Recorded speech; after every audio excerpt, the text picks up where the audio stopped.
विद्यार्थी आपके सामने एक नाटक प्रस्तुत करने जा रहे हैं जिसका शीर्षक अंधेर नगरी है।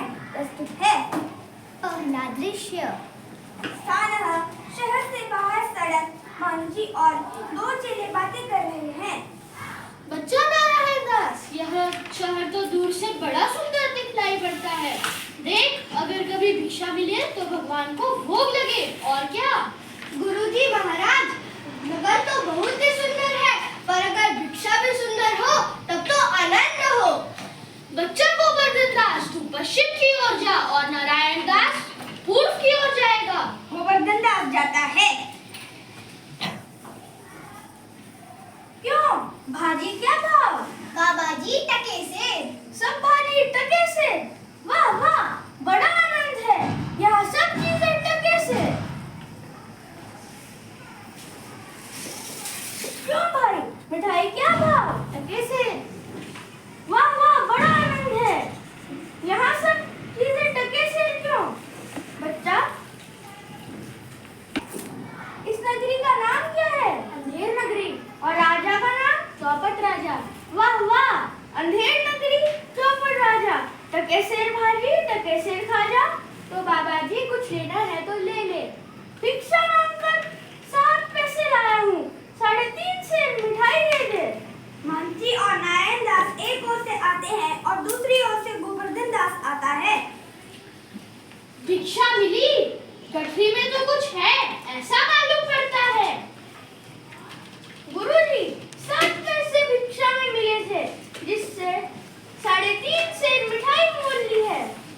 बच्चा नारायण दास ने मुझे बताया था कि यहाँ सब चीजें टके सेर भाजी और टके सेर खाजा मिलती हैं।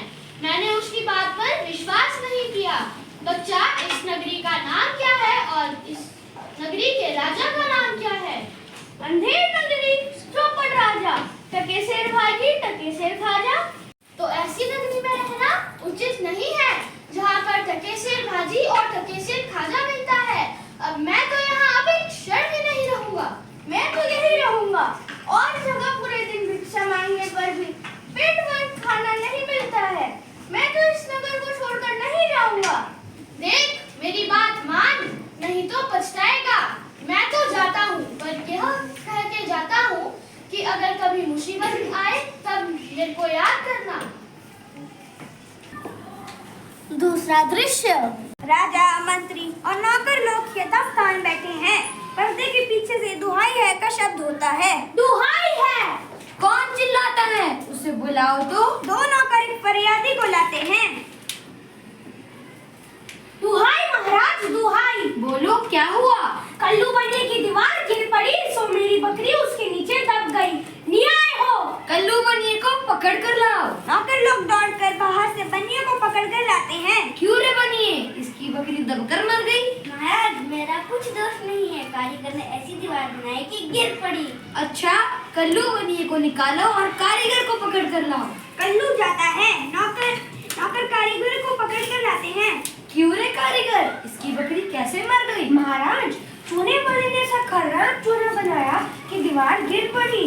अच्छा, उस चूने वाले को पकड़ कर लाओ। कारीगर निकाला जाता है। चूने वाला पकड़ कर लाया जाता है। क्यों रे चूने वाले, इसकी बकरी कैसे मर गई? महाराज, भिश्ती ने चूने में पानी ज्यादा डाल दिया, इसी से चूना कमजोर हो गया। भिश्ती को पकड़ो। भिश्ती लाया जाता है। क्यों रे भिश्ती, तूने इतना पानी क्यों डाल दिया कि दीवार गिर पड़ी और इसकी बकरी दबकर मर गई? महाराज, गुलाम को कोई कसूर नहीं है। कसाई ने मशक इतनी बड़ी बना दी थी कि उसमें पानी ज्यादा आ गया। अच्छा, कसाई को पकड़ो। नौकर भिश्ती को निकालते हैं और कसाई को लाते हैं। क्यों रे कसाई, तूने ऐसी मशक क्यों बनाई? महाराज, गठरिये ने ऐसी पेड़ मेरे हाथ भेजी कि मशक बड़ी बन गई। अच्छा, कसाई को छोड़ दो और गडरिये को पकड़ो। कसाई निकाला जाता है। गडरिया लाया जाता है। क्यों रे गडरिये, तुमने ऐसी बड़ी भेड़ क्यों बेची? महाराज, उधर से कोतवाल की सवारी आई। भीड़ भाड़ के कारण मैंने छोटी बड़ी भेड़ का ख्याल ही नहीं किया। इसमें मेरा कुछ कसूर कसूर नहीं। अच्छा, गडरिये को छोड़ दो और कोतवाल को पकड़ कर लाओ। कोतवाल को पकड़ कर लाया जाता है। क्यों रे कोतवाल, तूने सवारी भी धूमधाम से क्यों निकाली कि घबरा कर गडरिये ने बड़ी भेड़ बेच दी? महाराज, मैंने कोई कसूर नहीं किया। कुछ नहीं, ले जाओ, कोतवाल को फांसी दे दो। सभी कोतवाल को पकड़ कर ले जाते हैं। तीसरा दृश्य, गोवर्धन दास बैठा मिठाई खा रहा है। गुरुजी ने नाहक मुझे यहाँ रहने से मना किया था। माना कि ये देश बहुत बुरा है, पर अपना क्या, खाते पीते मस्त पड़े हैं। 4 सिपाही चारों ओर से आकर उसे पकड़ लेते हैं। चल बे चल, मिठाई खाकर खूब मोटा हो गया है, आज मजा मिलेगा। अरे यह आफत कहाँ से आई? तुम मुझे क्यों पकड़ रहे हो? मैंने तुम्हारा क्या बिगाड़ा है? बात यह है कि कल कोतवाल को फांसी का हुक्म हुआ था। जब उसे फांसी देने को ले गए तो फांसी का फंदा बड़ा निकला, क्योंकि कोतवाल साहब बीमार है। हमने महाराज से अर्ज की, इस पर हुक्म हुआ कि किसी तंदुरुस्त आदमी को फांसी दे दो, क्योंकि बकरी मरने के अपराध में किसी न किसी को सजा होनी जरूरी है, नहीं तो न्याय न होगा। दुहाई परमेश्वर की, मैं नाहक मारा जाता हूँ। अरे यहाँ तो सच में बड़ा अंधेर है। गुरुजी आप कहाँ हो? मेरे प्राण बचाओ। गोवर्धन दास चिल्लाता है। सिपाही उसे पकड़ कर ले जाते हैं। हाय, मेरे को बेकसूर ही फांसी देते हैं। चुप रहे, राजा को हुक्म भला ही कहीं टल सकता है। यह गुरुजी की बात ना मानने का ही फल है। गुरुजी आप कहाँ हो? बचाओ मुझे गुरुजी। चुप रहे, राजा को हुक्म भला ही कहीं टल सकता है। अरे बच्चा गोवर्धन दास, तेरी यह क्या दशा है? दीवार गिरने के कारण इनकी बकरी दब गई, इसकी वजह से ये मुझे फांसी चढ़ा रहे हैं। कोई चिंता नहीं, सुनो, मुझे अपने शिष्य को अंतिम उपदेश देने दो। सिपाही उसे थोड़ी देर के लिए छोड़ देते हैं। गुरुजी चेले को कान में कुछ समझाते हैं। अच्छा, तब तो हम अभी फांसी चढ़ते हैं। नहीं, हम बूढ़े हैं, हमें चढ़ने दो। इस प्रकार दोनों करते हैं।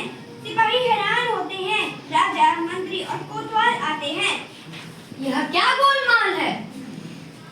महाराज, चेला कहता है मैं फांसी चढ़ूंगा और गुरु कहते हैं मैं चढ़ूंगा। कुछ मालूम नहीं पड़ता कि क्या बात है। बाबा जी, आप फांसी क्यों चढ़ना चाहते हैं? राजा, इस शुभ अवसर पर जो भी मरेगा वो सीधा स्वर्ग जाएगा। तब तो हम ही फांसी चढ़ेंगे। हमारे गाय में तो दीवार गिरी थी। चुप हो जाओ सब लोग। राजा के जीते जी और कौन सर बचा सकता है? हमें फांसी चढ़ाओ, जल्दी जल्दी करो। राजा को नौकर लोग फांसी पर लटका देते हैं। पर्दा गिरता है।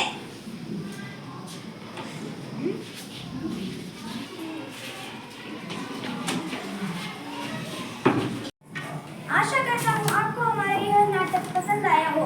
इस नाटक से हमें यह शिक्षा मिलती है कि जहाँ धर्म और बुद्धि की नहीं चलती है, वहाँ एक ऐसा समाज होता है जहाँ के लोग अपना ही नाश कर देते हैं। धन्यवाद।